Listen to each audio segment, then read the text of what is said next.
2025년 여름 연합 수련회 오신 여러분을 주님의 이름으로 환영하고 축복합니다. 이 시간 하나님을 예배하는 여러분에게 하나님의 은혜와 평강이 넘치기를 소원합니다. 이번 여름 수련회 주제는 우리가 살아갈 이야기, 교회입니다. 그러니까 우리가 교회로서 이 세상을 어떻게 살아가야 하는가. 이번 수련회 이제 주제 성구가 있는데 우리 주제 성구도 다 함께 읽어볼까요? 데살로니가전서 1장 3절에서 4절입니다. 이것이 이제 이번 연합 수련회의 주제 성구입니다. 함께 한 목소리로 한번 읽어보겠습니다.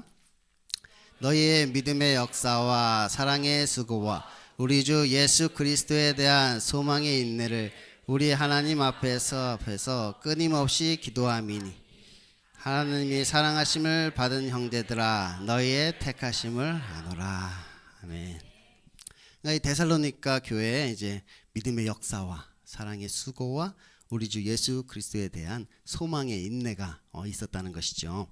그래서 오늘 제가 이제 믿음의 역사에 대해서 설교를 하고 내일은 박성훈 목사님께서 소망의 인내에 대해서 설교를 하고 그리고 마지막 날에게는 김승복 목사님께서 사랑의 수고에 대해서 말씀을 전해주실 예정입니다.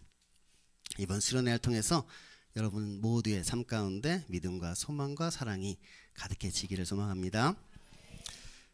여러분은 이제 믿음의 역사라 하면 어떤 것이 떠오르신가요? 믿음의 역사다. 무엇을 우리가 믿음의 역사라고 이야기할 수 있을까요? 어떤 기적이 일어나는 것? 아니면 어떤 능력을 행하는 것? 할 수 있거든요. 무슨 말이냐? 믿는 자에게는 능치 못할 일이 없느니라. 불가능을 가능케 하는 믿음. 틀린 말은 아닙니다. 그래서 저도 이제 처음에 이제 막 설교 준비를 하면서 우리의 심령이 막 뜨거워지고 막 가슴 벅차오르는 그 믿음의 역사에 대해서 이렇게 설교를 하려고 했어요. 근데 이렇게 설교문을 작성하다 보니까 여러분들이 이 믿음에 대해서 조금 이제 오해를 하실 수가 있겠더라고요. 그래서 조금은 지루하고 졸릴 수도 있지만 이 믿음의 본질에 대해서 말씀을 준비했습니다.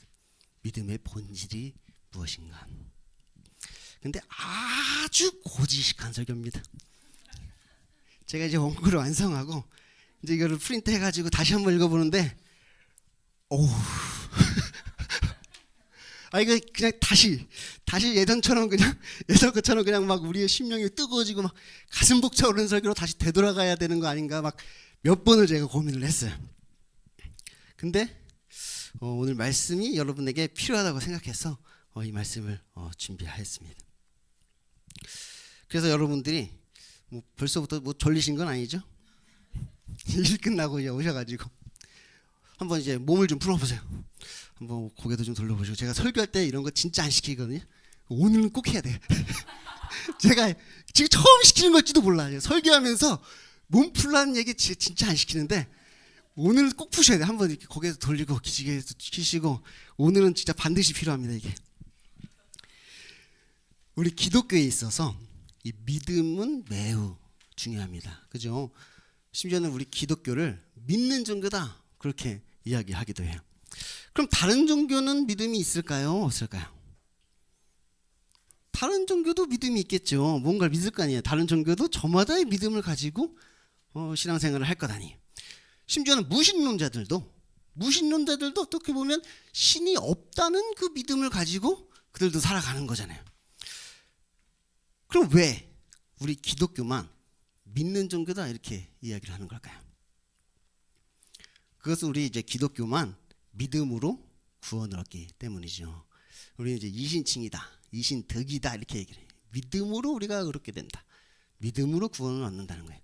그럼 다른 종교는 어떻게 보면 자력구원을 이야기한다. 자력구원. 다른 말로 하면 이제 행위구원이라고 이야기를 하죠. 어떤 율법의 행위를 통해서 구원을 얻거나 아니면 어떤 수행이나 고행을 통해서 구원을 얻거나 아니면 어떤 명상을 통해서 뭔가를 이제 깨달아서 이제 구원을 얻거나 그들도 어떤 신을 섬기긴 합니다. 근데 그들이 생각하는 신은 그냥 우리에게 구원을 얻는 방법만 알려줘. 그러니까 우리가 믿는 하나님은 우리를 구원하시는 하나님인데 다른 종교의 하나님은 우리에게 구원의 방법을 알려주는 거고 그래서 그 방법대로 어떻게 구원을 얻을 건지 말 건지는 각자 그 사람에게 달린 거죠. 물론 용어의 차이는 있습니다. 우리 기독교에서는 이제 구원이라고 이야기를 하지만 뭐 다른 종교 뭐 불교 같은 경우에서는 이제 뭔가 이제 해탈하여 열반에 이른다. 뭐 이렇게 표현을 하기도 하고. 그러니까 표현은 다르지만 어쨌든 저마다 그 종교마다 자기가 말하는 구원이 있단 말이에요. 구원이 없는 종교도 있죠. 뭐 힌두교 같은 경우에는 그냥 이게 그냥 이 생이 그냥 전생이 엿보고 어떤 브라만 계급 사회가 그냥 그렇게 된 거고 어쩔 수 없고 이제 이 땅에서 덕을 쌓아야 이제 다음 생에서는 조금 좋은 것으로 이제 태어나서 이제 누릴 수 있다. 뭐 딱히 뭐 구원이라고 할 만한 것이 이제 없기도 해요. 그래서 우리가 이제 믿음과 율법이 사실은 대립되는 게 아니야, 그죠? 믿음으로 이 율법을 행하는 것이니까 이 두 가지가 대립되는 건 아닌데 우리가 종종 이 믿음과 율법이 대립되는 것처럼 이야기를 하는 것은 구원에 관한 이야기를 할 때 그렇게 되는 거예요. 우리가 구원을 얻는 것이 어떤 율법의 행위로 얻는 것이 아니라 믿음으로 구원을 얻는 것이다. 그래서 마치 이것이 두 것이 대립되는 것처럼 이야기를 하죠. 그러면 이 구원을 얻는 그 믿음이란 무엇을 말하는 걸까요? 그 믿음의 실체가 뭐냐 말이에요. 믿음의 실체. 우리가 이제 구원을 얻는 믿음으로 구원을 얻는다고 하는데 그럼 그 구원을 얻는 믿음은 뭐냐 말이에요. 그러니까 다른 종교도 믿음이 있다고 했잖아요. 믿음은 우리만 가지고 있는 게 아니야. 다른 종교도 가지고 있고 심지어 이단들도 갖고 있어. 저 이단들도 보면 믿음이 얼마나 좋은지 몰라. 어떨 때 보면 우리보다 믿음이 더 좋은 것 같아. 구원의 확신? 우리보다 그들이 더 확신하는 것 같아. 그들은 그 믿음 때문에 막 가족도 버리고 막 재산도 다 바치고 그러면서 믿잖아. 그러니까 어떻게 보면 믿음만 봤을 때는 우리보다 저 이단들이 더 믿음이 좋은 것 같단 말이야. 근데 왜 그들의 믿음은 구원을 얻는 믿음이 아니고 우리의 믿음은 구원을 얻는 믿음이다.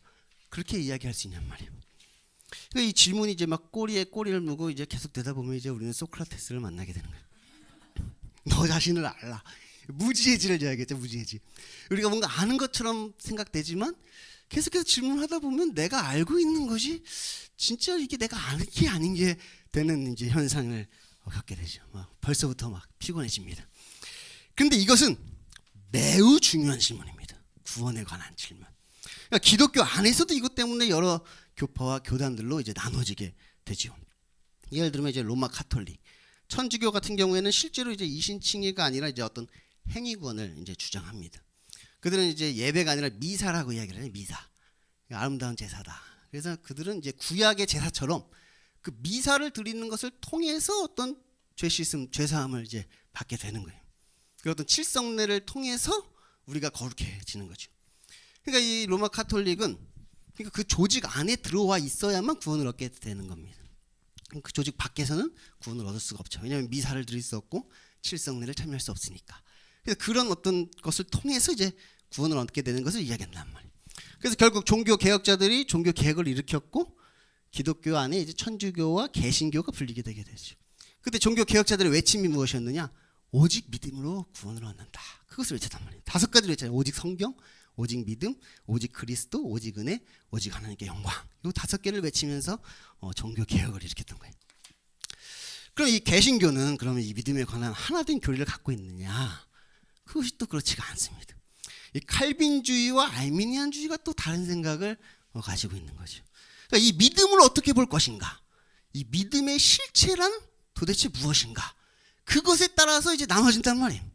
칼빈주의 우리 장로교는 믿음을 하나님이 주시는 선물이라고 이야기를 하죠.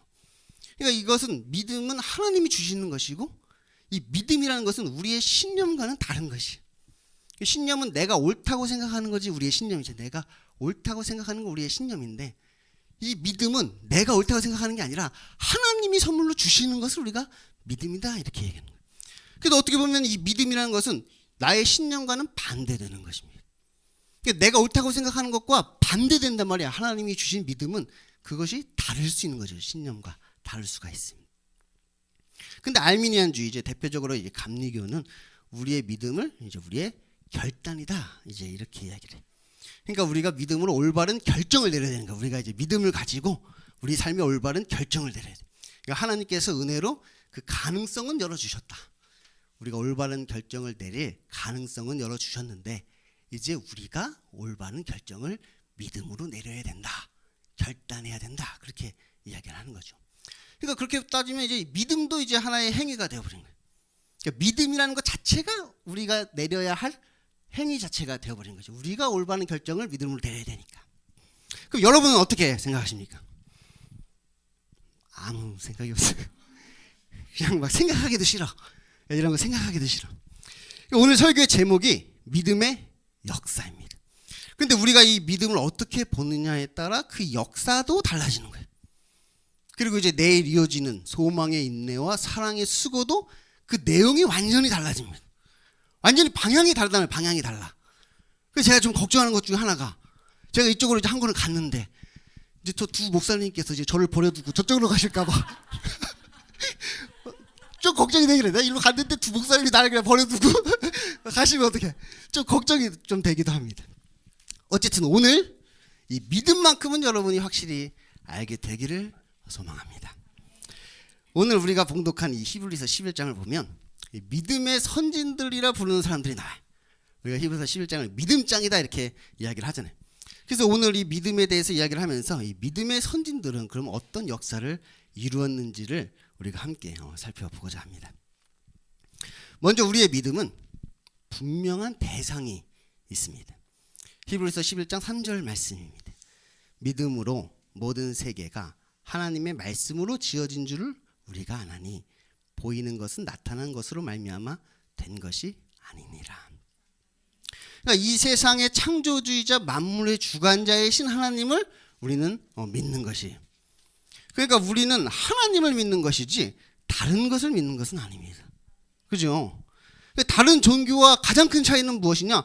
믿음의 대상이 다르다는 거예요. 우리와 그들과의 차이는, 믿음의 차이가 뭐냐? 믿음의 대상이 달라. 그 대상이 다르다는 거예요. 제1계명이 뭐예요? 나 외에 다른 신을 섬기지 말라 이렇게 말씀하셨잖아요. 그러니까 여호와 하나님 외에 다른 신을 섬기면 안 되는 거죠. 그런데 우리는 늘 자기 중심이라 내가 믿는 것이 하나님이라고 착각을 하게 됩니다. 그러니까 자기 스스로 내가 지금 1계명을 어기고 있다고 생각하지 않는단 말이에요.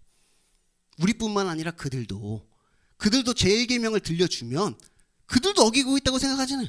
유대교도 이 율법을 가지고 그래 이 유대교의 하나님 왜 다른 신을 섬기면 안 되지 이렇게 얘기하고, 기독교도 이 율법을 가지고 그래 기독교의 하나님 왜 다른 율법 신을 섬기면 안 되지, 심지어 이슬람교도 그래 이슬람교의 하나님 왜 다른 신을 섬기면 안 되지, 다 자기가 믿고 있는 그 하나님 왜 다른 신을 섬기면 안 된다고 생각을 한다는 거예요. 내가 이걸 어기고 있다고 생각하지는 않는다는 거예요.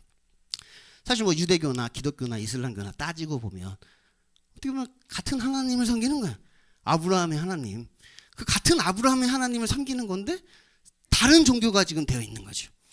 그래서 하나님께서는 우리에게 제2계명을 주시는 거예요. 우상을 만들지 말라. 광야에서 이스라엘 백성들이 금송아지를 만들었잖아요. 근데 금송아지를 만들고 그들이 뭐라고 이야기했느냐? 이 금송아지가 우리를 저 애굽에서 인도하여 낸 여호와 하나님이다 그렇게 얘기했어요.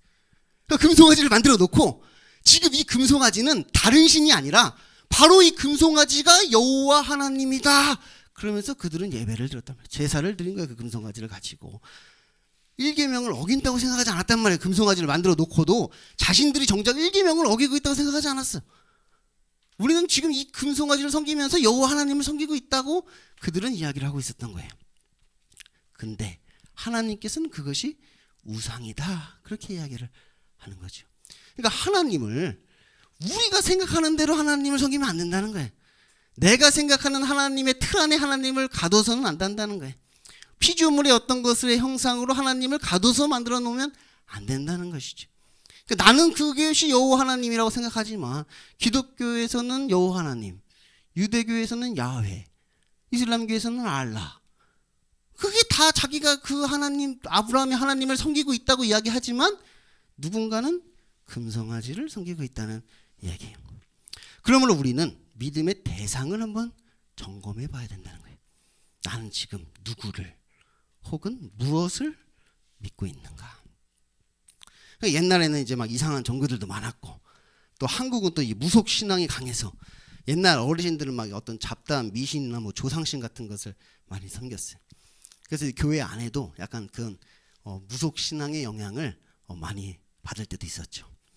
그런데 오늘날 많은 사람들은 그런 것이 아니라 자기 자신을 믿어요. 이것이 이제 요즘의 트렌드입니다.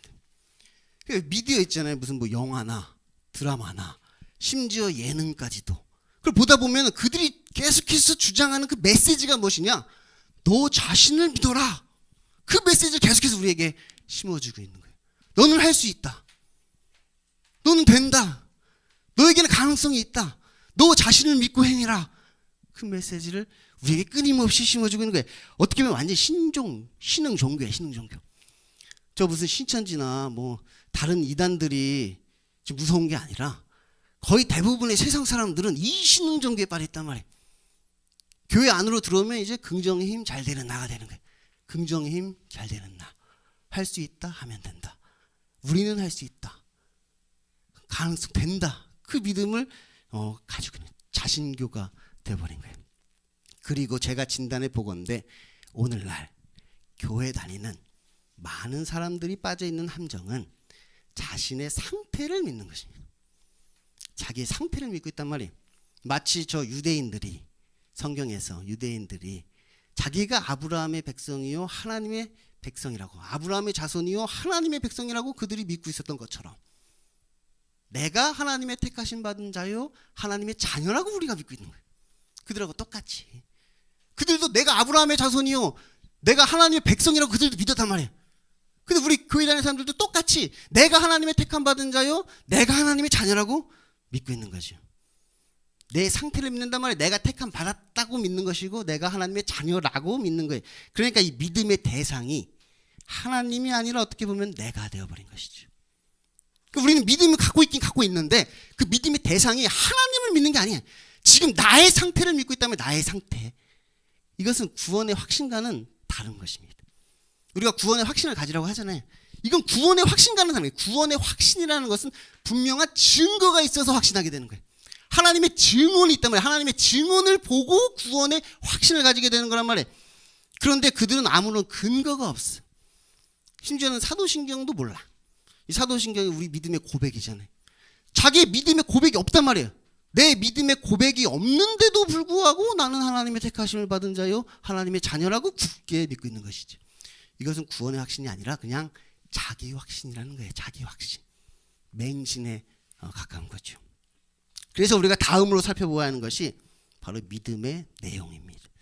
그러니까 내 믿음의 구체적인 내용은 무엇인가? 히브리서 11장 4절에서 6절 말씀이에요. 믿음으로 아벨은 가인보다 더 나은 제사를 하나님께 드림으로 의로운 자라 하시는 증거를 얻었으니 하나님이 그 예물에 대하여 증언하심이라.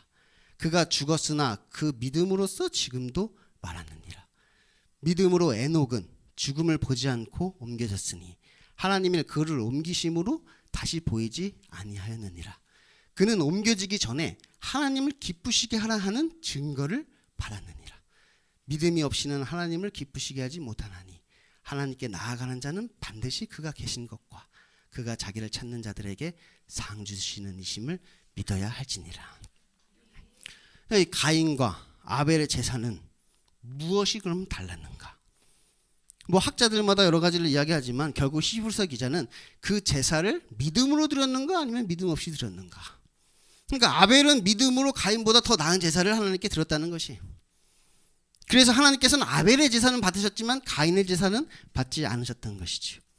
그러니까 결국 가인과 아벨의 차이는 믿음이었다는 것이. 가인과 아벨의 차이는 믿음. 그런데 둘 다 믿음의 대상이 달랐던 것 같지는 않습니다. 둘 다 믿음의 대상이 달랐던 것 같지는 않아요. 같은 공간에서 같은 하나님을 제사했단 말이에요. 둘이서 같은 공간에서 같은 하나님, 믿음의 대상은 동일했단 말이에요. 다만 하나님이 어떤 분이신가에 대하여 그들은 다른 믿음을 가지고 있었던 것 같아요. 구체적으로 어떻게 달랐는지 성경에 기록되어 있지는 않지만 이제 뒤에 에녹의 이야기를 보면 아마도 하나님은 살아계시고 그가 자기를 찾는 이에게 상 주시는 이심을 이 아벨은 믿었던 것 같아요. 에녹도 마찬가지고. 이 믿음을 가지고 아벨은 하나님께 제사를 드렸단 말이에요. 에녹은 이 믿음을 가지고 하나님과 동행을 했단 말이에요. 그래서 하나님으로부터 그 증거를 얻게 되었고 그가 믿음의 선진이 될 수 있었던 것이죠. 반면에 가인은 이 믿음이 없었다는 것이. 그러니까 믿음 없이 제사를 드렸거나 혹은 다른 믿음을 가지고 그는 제사를 드렸던 것이죠. 나는 왜 예배를 드리는가가 매우 중요합니다. 같은 공간에서 같은 하나님을 예배했는데 누구는 하나님이 그 예배를 받으시고 누구는 그 예배를 받지 않으시고. 왜? 그 믿음이 달랐다는 거예요. 그러니까 나는 어떤 믿음으로 지금 예배를 드리고 있는가, 혹은 나는 지금 무엇을 위하여 예배를 드리고 있는가. 그거에 따라 우리가 하나님을 예배하는 것이 아니라 금송아지를 예배하고 있는 것이 될 수도 있는 것이죠. 그럼 여러분은 왜 하나님께 예배를 드리십니까? 여러분은 왜 하나님께 예배 드려요? 오늘 이곳에 온 이유가 뭐야? 응? 이곳에 온 이유가 뭔가요? 하나님이 주신 은혜를 사모하고 그 은혜에 감사해서 예배를 드리는가? 아니면 좀 찝찝해서 남들 가니까 따라오고, 오늘 같은 날 예배 안 드리고 다른 데서 놀고 있으면 막 벼락 맞을 것 같고 막 가인도 아마 그런 생각 가지고 있었을지 몰라요. 막 에덴 동산에서 쫓아내고 저주하시는 하나님, 괜히 제사 안 드렸다가 하나님께 막 저주받는 거 아니야? 막 그런 두려운 마음을 가지고 막 찝찝해가지고 그렇게 하나님께 제사를 드렸는지도 몰라요. 어떻게 보면 우리가 왜 하나님께 예배를 드리는가, 그것이 여러분의 믿음의 내용이라 할 수 있습니다. 나는 왜 예배를 드리는가에 대한 나의 솔직한 답변이잖아요. 나는 지금 왜 하나님을 예배하고 있는가, 그거에 대한 나의 솔직한 답변이 곧 나의 믿음의 내용이란 말이에요. 근데 이게 솔직한 답변이어야 돼. 모범답안 안 돼. 그냥 어떤 모범답안 이야기하면 안 되고 나의 솔직한 답변. 그러니까 이 믿음이라는 것이 아는 것과 믿는 것이 다를 수 있으니까. 내가 지금 알고 있는 것과 내가 지금 믿고 있는 것이 다르단 말이에요. 우리는 때로 우리가 아는 것을 믿는 것으로 착각하고 살아간단 말이에요. 내가 그것을 아니까 내가 그것을 믿고 있다고 착각하는 거예요. 아마 가인도 하나님이 살아 계시고 그가 자기를 찾는 이에게 상 주시는 이심을 알고는 있었을 거예요. 아담에게 그것을 들었고, 또 몰랐다 하더라도 아벨을 보고 이제 나중에라도 그것을 깨달아 알게 되었을 것 아니에요. 근데 그는 끝까지 그것을 믿지는 않았던 거예요. 그래서 결국 자기의 믿음대로 그 벌 주시는 하나님을 피해 도망하는 자가 된 것이지요. 알기는 알았는데 결국은 자기 믿음대로 하나님은 우리를 저주하시는 분이고 벌 주시는 분이야, 그 믿음대로 그 벌 받기 싫어서 피해 도망하는 자가 되어버렸단 말이에요. 그럼 왜 똑같은 지식을 가지고 있어도 누구는 믿고 누구는 믿지 않는 걸까? 우리가 전도를 하다 보면 똑같은 복음을 전해도 누구는 그 복음을 영접하고 누구는 그 복음을 거부하고, 똑같은 복음의 내용이 똑같은 내용을 전하는데도 누구는 그것을 받아들이고 누구는 받아들이지 않는단 말이에요. 이제 여기서 제가 앞에서 말씀드린 이제 칼빈주의와 알미니안주의가 나눠지게 되는 거예요. 뭐 그렇다고 알미니안주의가 이단이라는 말은 아니에요. 이제 강조점이 다르니까 서로 이제 관점이 다르고 강조점이 달라. 칼빈은 이제 하나님의 주권을 강조하잖아요. 하나님의 주권, 죽으나 사나 하나님의 주권이다. 그래서 이 구원도 하나님의 주권적 선택. 그래서 이 복음을 영접하는 자는 하나님의 주권적 선택에 의해서 복음을 영접하는 것이고, 이 믿음을 선물로 주셔서 그러니까 구원의 주체가 하나님이시고 하나님이 그 구원을 이루시는 거고, 그래서 오직 100% 하나님께 영광만 올린다. 이게 이제 칼빈주의잖아요. 알미니안주의는 이제 인간의 책임을 이제 강조하니까.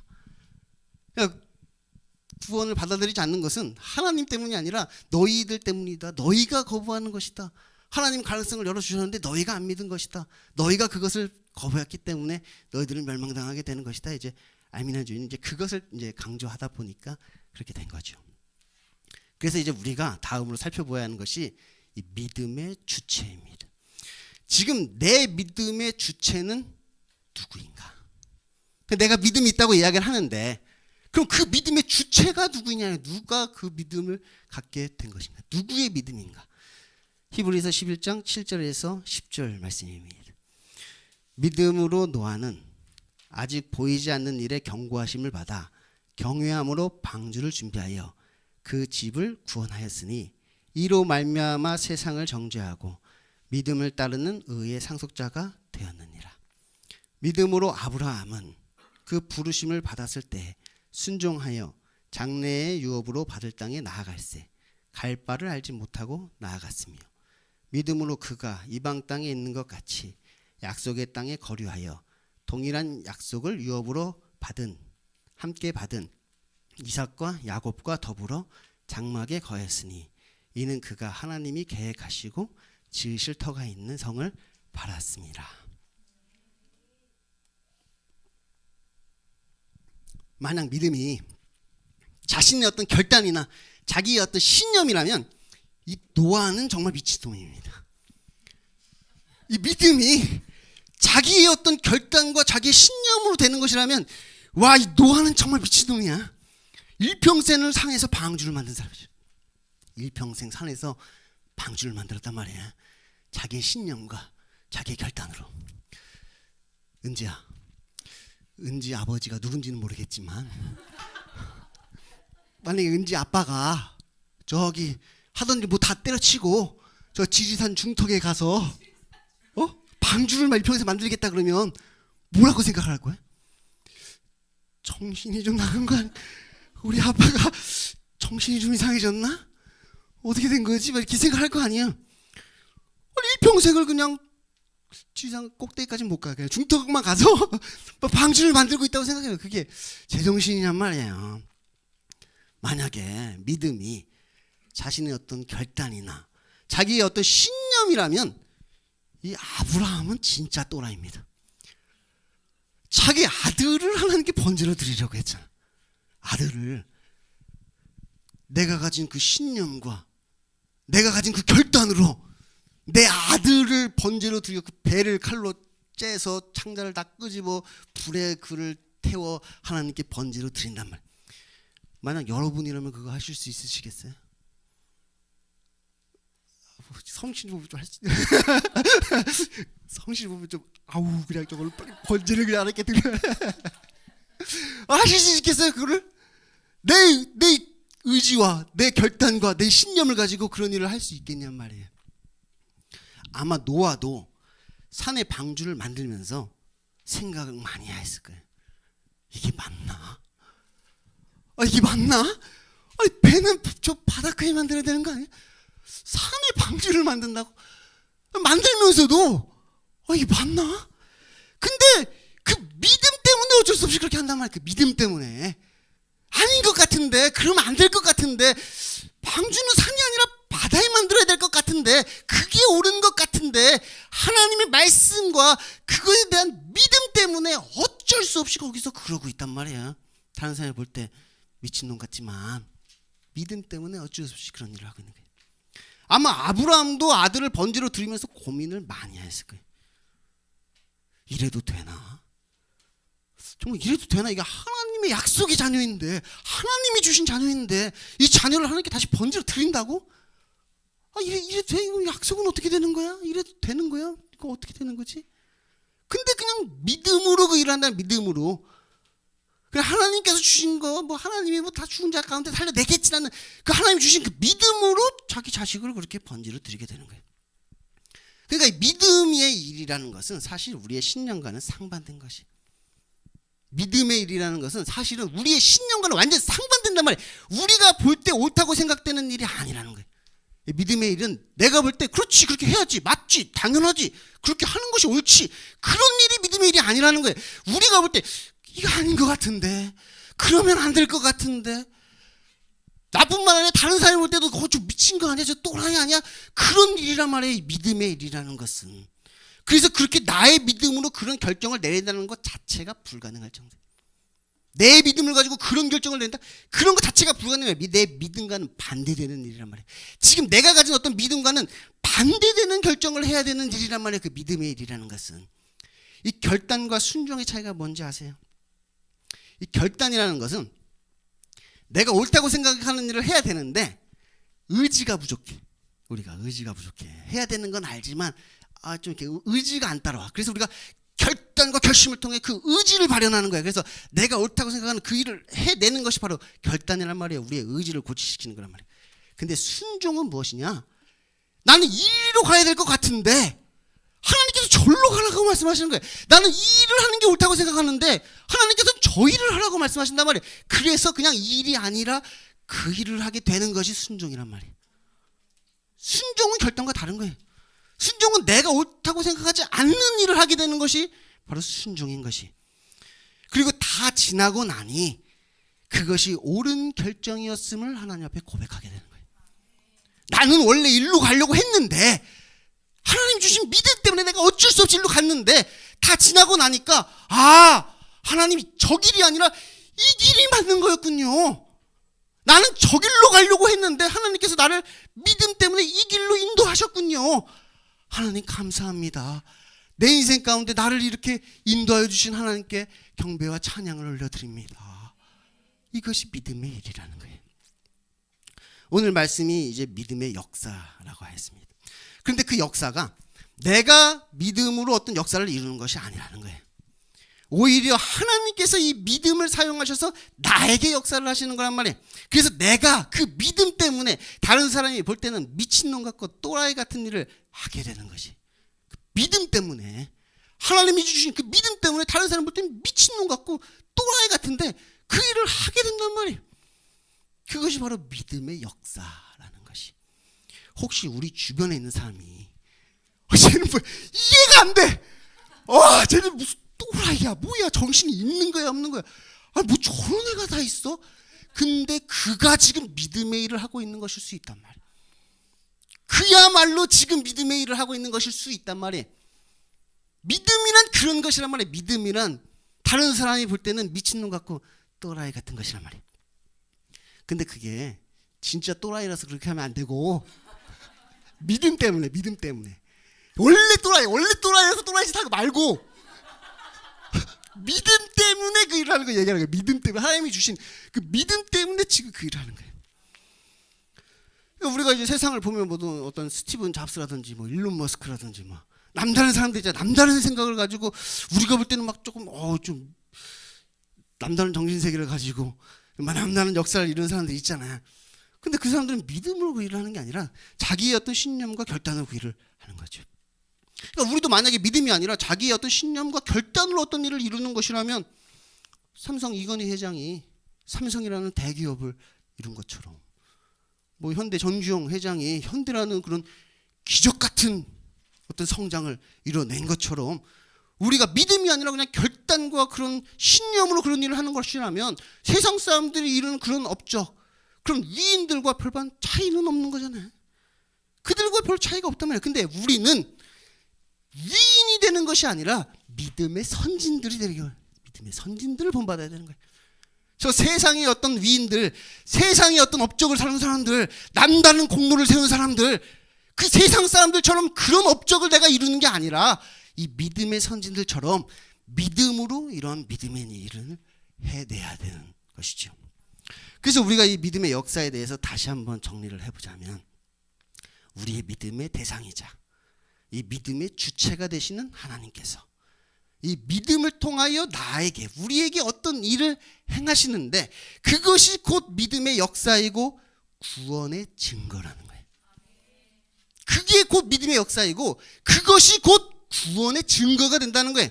믿음은 바라는 것들의 실상이요 보이지 않는 것들의 증거니 선진들이 이로써 증거를 얻었느니라. 그러니까 이 믿음이 증거라는 거예요. 지금 나에게 이런 믿음이 있다는 것, 그게 증거라는 거예요. 지금 내가 그 믿음을 가지고 그 일을 하고 있다는 그 사실, 그것이 나에게 내가 믿는 자라는 증거가 된다는 거예요. 믿음의 선진들은 모두 이러한 믿음을 가지고 있었다는 거예요. 다른 사람이 볼 때는 미친놈 같고 또라이 같을지 모르지만 그 믿음의 선진들은 모두가 그 믿음을 가지고 그 일을 해냈다는 거예요. 그래서 그들은 그 일을 이루었고 그것을 바라보면서 증거를 얻었고 하나님이 증언하셨고, 그래서 그들은 구원의 확신을 가지게 된 것이, 이것이 바로 이 기독교가 다른 종교와 다른 차이점이란 말이에요. 이것이 바로 우리가 가지고 있는 믿음이란 말이에요. 우리만 가지고 있는 믿음이란 말이에요. 다른 종교는 다 내가 뭘 이뤄가지고 구원을 이루려고 하지만 우리는 하나님이 주신 그 믿음에 순종하면서 살아간단 말이에요. 그 믿음으로 산단 말이에요. 믿음으로. 그래서 그 믿음이 나를 구원한단 말이에요.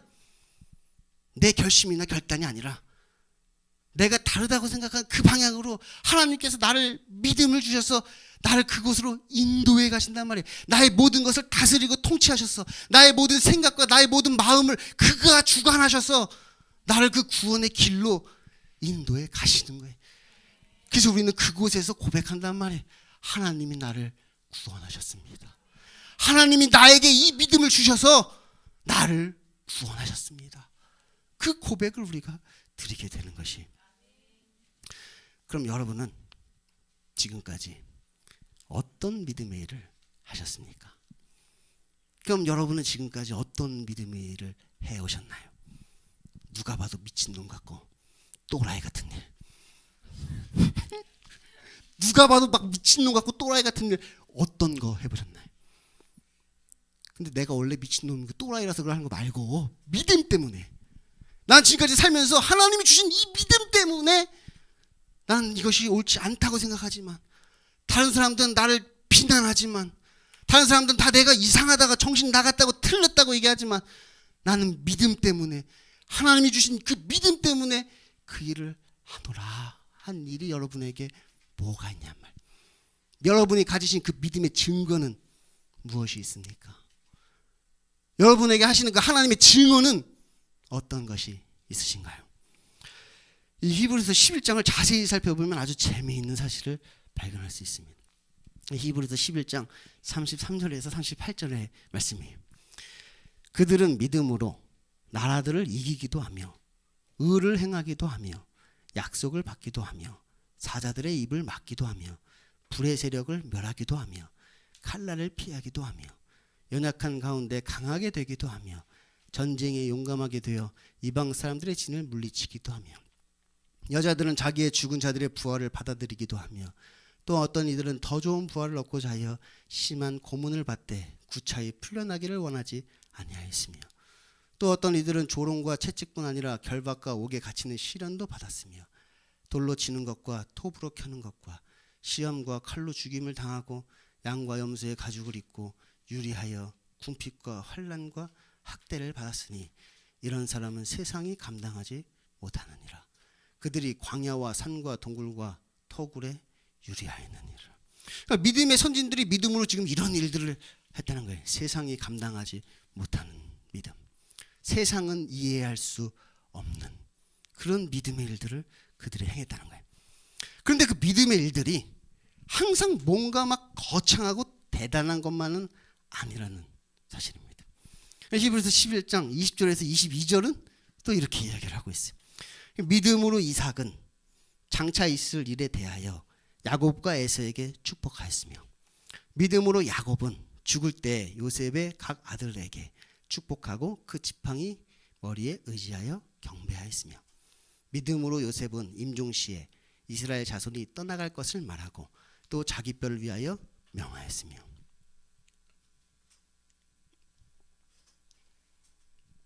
그러니까 이 히브리서 기자가 이삭의 평생에 믿음의 일을 하나 뽑았는데 그것이 야곱과 에서를 축복한 것이라는 거예요. 히브리서 기자가 지금 이삭의 일을 기록하면서 그 믿음의 일을 기록하면서 그 평생 이삭의 평생에 지금 하나 꼽은 거야. 하나 꼽았는데 그게 뭐냐? 야곱과 에서에게 축복한 것이 믿음의 일이었다. 그렇게 얘기했어요. 아니 근데 생각해 보면 그 이삭이 지금 야곱과 에서 축복한 거 그거 속아서 그렇게 된 거잖아. 속았잖아. 지금 원래는 이삭이 에서를 축복하려고 했어. 원래는 이삭이 에서를 축복하려고 에서에게 내가 너를 축복하려고 하노니 가서 사냥하여서 음식을 좀 갖고 와라. 그러니까 이제 그것을 이제 듣고 야곱이 이제 형인 척해서 축복을 가르치단 말이야. 그 눈이 잘 안 보이니까 이상 눈이 안 보이니까 막 이렇게 털 속에 막 붙이고 막 아버지 저거 에서 왔어요. 막 해가지고 막 축복을 가르쳐 갔어. 뭐 형이 척 해가지고 축복을 가르쳐 갔는데 이게 어떻게 믿음의 일이냐 말이야.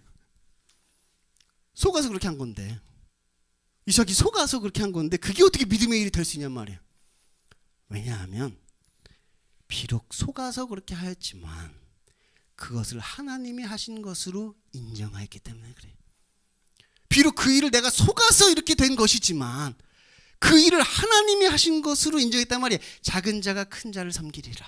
내가 잊고 살았었는데 하나님이 그렇게 말씀하셨었는데 근데 나는 지금 에서를 축복하려고 했는데 하나님께서 이것을 이렇게 하셨구나.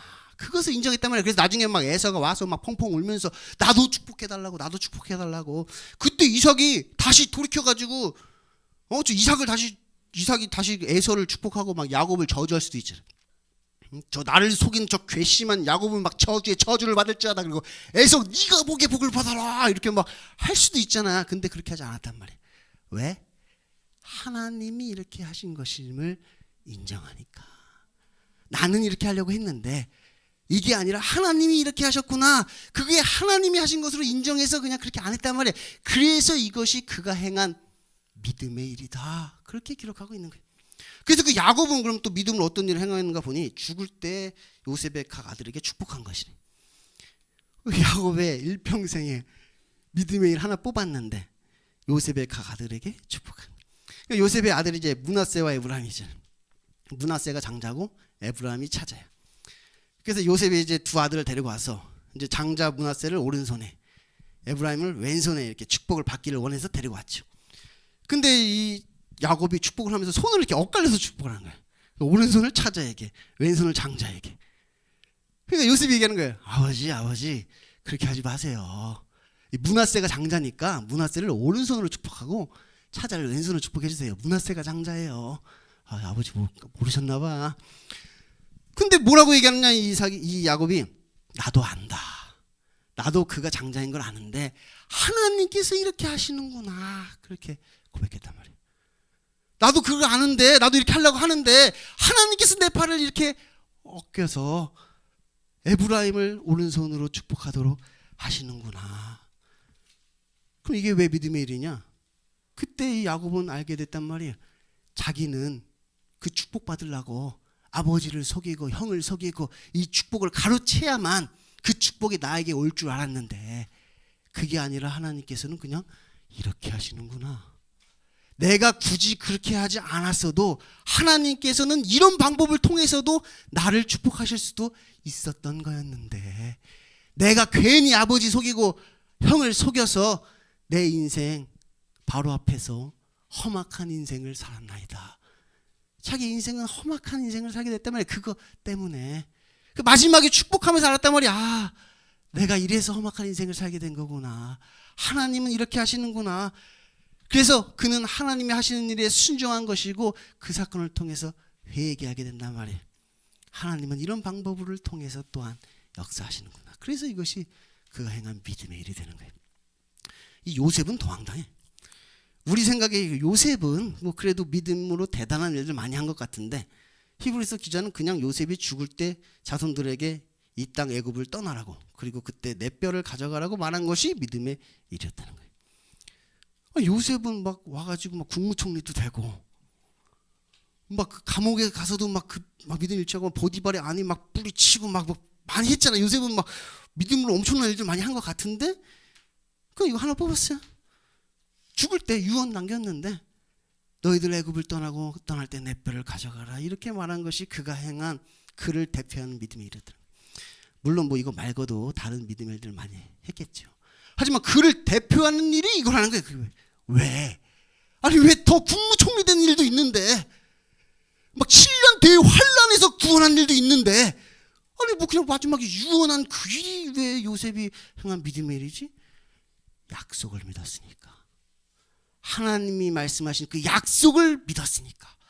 그래서 이 땅에서 무슨 국무총리도 되고 막 7년 대환란에서 구원하고 막 엄청난 일들을 행했지만 결국 그것보다 더한 믿음의 일은 무엇이냐? 그 하나님의 약속을 바라보는 일.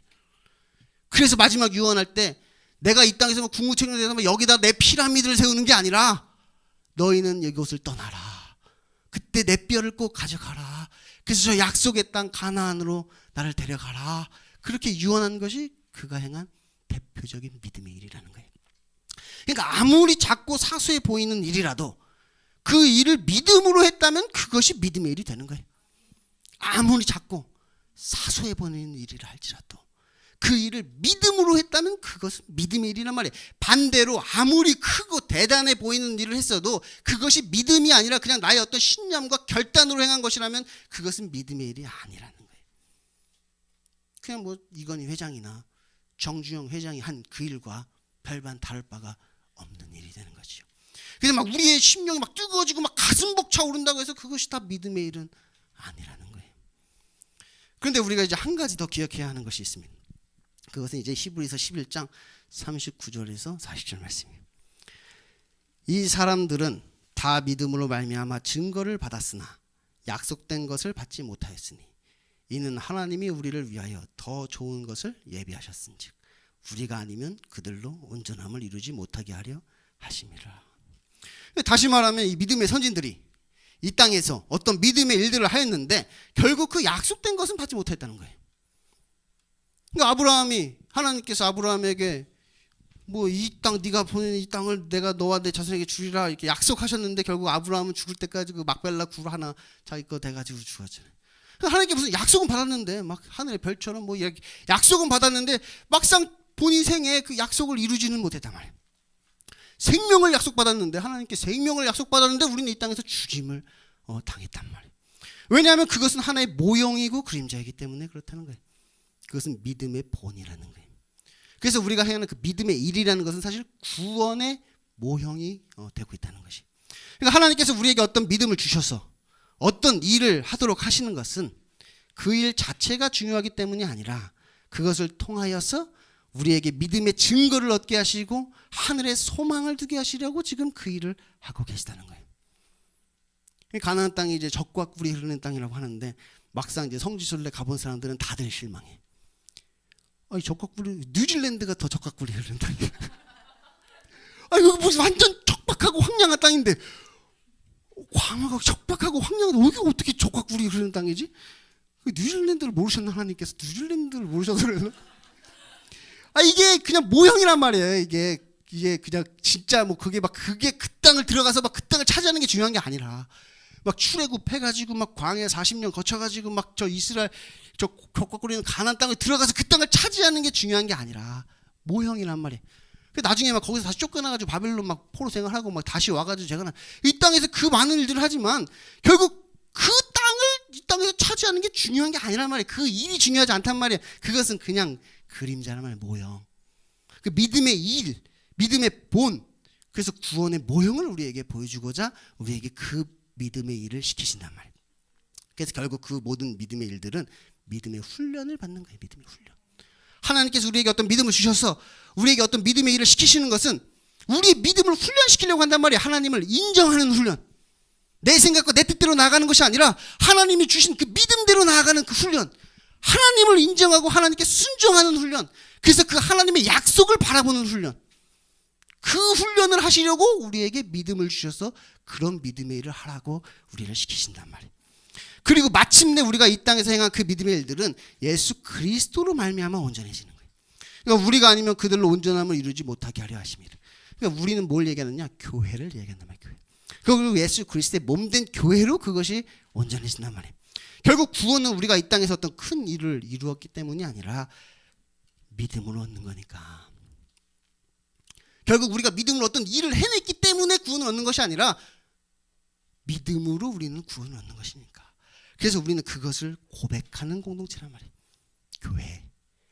하나님이 나에게 믿음을 주셔서 하나님께서 죽음, 저 죄와 사망으로 빠져들어갈 수밖에 없는 나를 이렇게 인도해 주시고 나를 구원해 주신 그 하나님을 감사하고 하나님께 찬양합니다. 그것이 우리가 드리는 예배란 말이에요. 제사가 아니라 하나님을 예배한단 말이에요. 경배와 찬양을 하나님께 올려드리는 거예요. 우리가 살아갈 이야기 교회, 이번 수련회의 주제에 있는데 그 교회는 뭐냐? 결국 그것을 고백하며 하나님을 예배하는 공동체란 말이에요. 이 믿음으로 나를 구원하신 그 하나님을 고백하며 그 하나님께 예배하는 공동체, 그것이 바로 우리 교회인 것이. 사도 바울은 데살로니가 교회를 향하여 말합니다.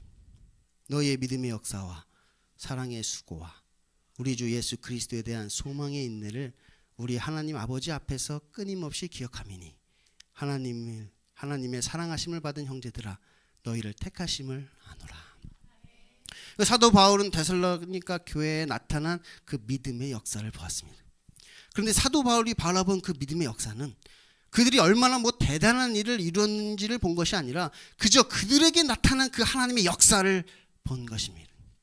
하나님께서 그들을 통하여 이루신 그 믿음의 일들을 사도 바울은 봤단 말이에요. 그것을 바라보고 뭐라고 얘기했느냐? 하나님의 사랑하심을 받은 형제들아 너희를 택하심을 내가 아노라. 너희에게 역사하시는 그 믿음의 역사를 보니까 하나님의 역사를 바라보니까 하나님이 너희를 택하셨구나. 그것을 알겠다고 이야기하는 거예요. 그래서 오늘 이제 믿음의 역사에 대해서 말씀을 들었는데, 이 믿음이 있으신 분들은 내일도 나와서 이 소망의 인내와 사랑의 수고에 관한 말씀도 듣게 되겠죠?